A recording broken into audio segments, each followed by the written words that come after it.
Larangan yang tertuang dalam Permendak Nomor 6/MDAK/Per/1/2015 tentang pengendalian dan pengawasan terhadap pengadaan, peredaran, dan penjualan mikol yang melarang minimarket menjual mikol golongan A mulai 16 April 2015 lalu dirasa memang sudah sewajarnya dilakukan untuk membatasi peredaran mikol secara bebas di pasaran. Namun pemerintah perlu merevisi regulasi tersebut, termasuk memberikan dispensasi bagi kawasan tertentu seperti Bali sebagai destinasi pariwisata internasional.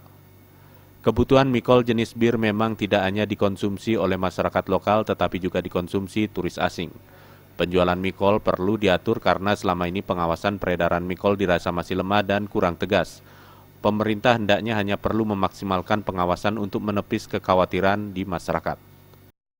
Dengan digantinya menteri yang baru, mungkin Bali yang selama ini mungkin diterapkan undang-undang pembatasan minum beralkohol golongan A ini, saya kira untuk dengan adanya menteri yang baru ini, sehingga mudah-mudahan itu untuk Bali dilakukan perlakuan khusus ya. Pertama kayak undang-undang pornografi ya, pornografi dulu kan di Bali nggak boleh.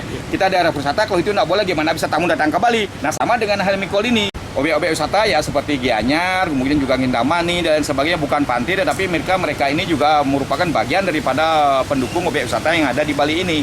Nah kalau bisa Bali ini diperlakukan khusus lah untuk mikol ini.